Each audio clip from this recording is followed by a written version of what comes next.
David Jaffe is salty that average people can take to social media and voice their opinions, and he is getting angry that companies may start actually listening to gamers after the multiple failures they've had over the years. And now, of course, he is blaming YouTube grifters for killing Dragon Age the Veilguard when it simply was a trash game. I have a few different things to show off, but before I get into the topic, if you enjoy the content I create, check out the links in the description, join the community in my live streams, and consider supporting through Patreon or YouTube memberships. Now, David is somebody who's taken to social media a lot over the past few years to voice how unhappy he is with the fact that gamers' voices matter. And now that, of course, we've seen failure after failure like Concord, Flintlock, the Siege of Dawn, Dustborn, the Veilguard, it's just infuriating him to an unbelievable degree. And now he's actually going on to blame YouTube grifters for killing this title. So, in a video uploaded to his YouTube channel, which he appears to have clipped from a live stream, Jaffe answered a viewer question about the gaming community ruining the game, which is so ridiculous. Now, I do think it's important to add context here. He's made a video about me in the past, which I couldn't help but laugh at because of how ridiculous he sounded. He made this video because I said Alyssa Mercante making jokes about the Trump attempted assassination wasn't funny, and how David here said that he thought it was kind of suspicious and it might have been staged, and that wasn't cool. But he whipped out a book about the WWE and Vince McMahon and said, oh, there's a lot of information about Trump in here and how he's good at understanding an audience and entertaining a crowd. But that's literally anyone in life, let's be honest. When you go to a job interview, you're trying to convince someone to hire you. When you go to try to get a loan, or you're in the real world debating someone, you're trying to convince them of your stance or qualities and trustworthiness, and every single political candidate is just trying to convince you to vote for them. Trump is just extremely good at it. But at the end of the day, every single politician is like this, but instead, he decides to single out Trump, which is just absurd. But he also said, oh, he's older than me, so he knows more about politics than I do, and that I should, quote, go fuck myself. So the one interaction, I guess we'll call it, wasn't very great, but I'm one of the grifters he's calling out, even though his definition of a grifter is somebody sitting online making videos, talking about a game, when he's literally doing the same exact thing. Now, I live stream most of the games I talk about. I did a full playthrough of Veilguard. I streamed Flintlock, the Siege of Dawn. I streamed Concord when it was up for the 2 weeks, right? I'm giving these games a chance. But if I'm bad, you're just as bad. He added, really at this point, all that the gaming community that you're talking about has done is that they've made it up. So they've actually made games worse, which is what they say they're trying to not do.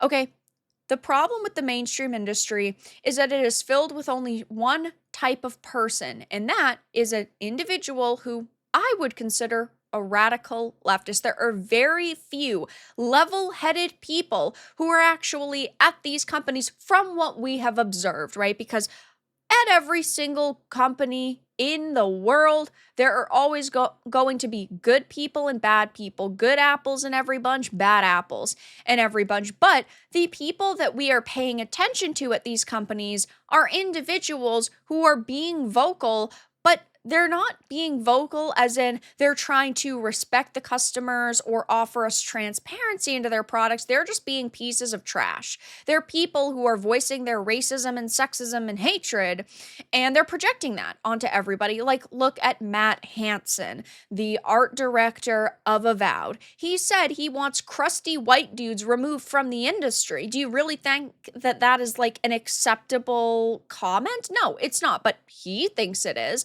These are the types of people that we are calling out. And because these types of people are running rampant in the industry, there's really nobody who has a differing opinion.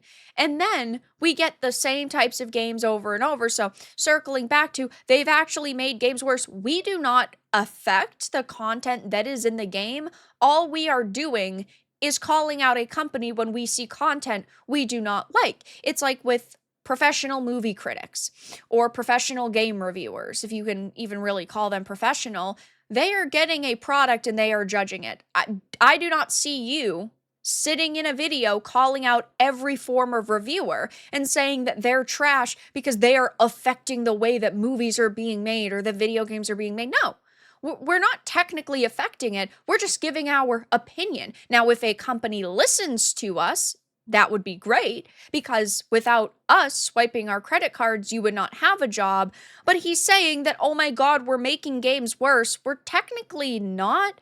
Games are already bad. And there are some amazing games that release every single year. I'm not saying every single title to release is, trash, but the ones that we are calling out are still getting made, and they're going to be made for years. He explained because they have the charismatic grifters that make the videos for whatever reason people respond to. People who haven't played this game will hate it just because they're sort of told to hate it. I do my live streams on my channel to help inform the viewer. When I'm sitting here talking about a game like Avowed, I'm still going to live stream it, and then you can decide if it's good or not. Maybe I will play it and I will absolutely love it. And by the end, I'll review it and say, oh my God, I'm mind blown. I was wrong. Hallelujah. This is an amazing game. Or maybe you saved $70 because you watched my playthrough and you decided this is not a good game. All I'm doing is providing people with transparency. An average gamer doesn't have time every day to sit and skim through social media feeds for hours upon hours upon hours.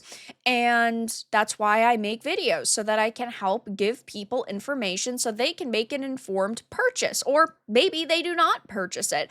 But instead of trying to view it from our standpoint, oh no, we're just grifters to him. We're just terrible people to him, which is ridiculous. He also addressed the major backlash to the game pushing transgender ideology. He said they straight up ask you if you want transgender game options 1 hour and you select yes or no. So to all the people bitching, invite it into their game. And he also talks about how I don't even know what it asked, but this character apparently is the barf trans character, and so far there's nothing.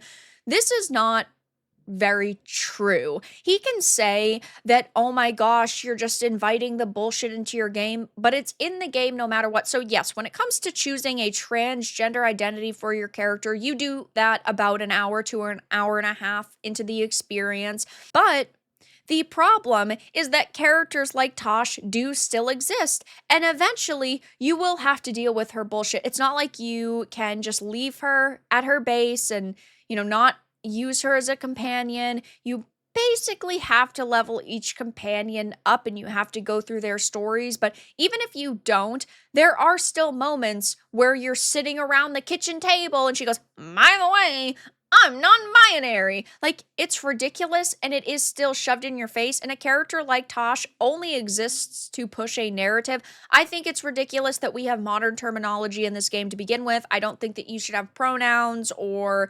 transgender or non-binary terms within your fantasy game. I don't like the modern terminology. It just takes me out of the experience. That's my opinion, though. Maybe you like it. That's okay. You're allowed to. But I'm still allowed to criticize it at the end of the day. So he sounds insane. Let's be honest. He clearly does not like content creators having a voice, and he does not like gamers having a voice. And he can sit here on his YouTube channel and do the same exact thing that I am doing and that other people are doing. But it just makes him look like a massive hypocrite. Maybe you do not see the narratives that are being pushed because you agree with them, because they're the norm in your eyes. And hey, you're allowed to sit here and defend it all you want. You could buy 20 copies and donate them to your audience, but I'm also allowed to sit here and not like the game. That's the beautiful thing about people having different opinions and having a platform to be able to voice those opinions on. So he sounds insane, and he's blaming the YouTube grifters for killing Dragon Age the Veilguard, when at the end of the day, it was just a very bad game. It was not the experience that Dragon Age fans really wanted, and because we criticized it, it didn't get sales. It is what it is. Maybe these devs should have made a better game and they would have sold more copies of their title, but people like David Jaffe are coping and seething over it. But that's all that I really had to discuss in this video. Let everyone know your thoughts in the comments below. If you enjoyed this, give it a like, and if you didn't, give it a dislike. I appreciate your support either way, but I'll talk to you all again in the next video really soon.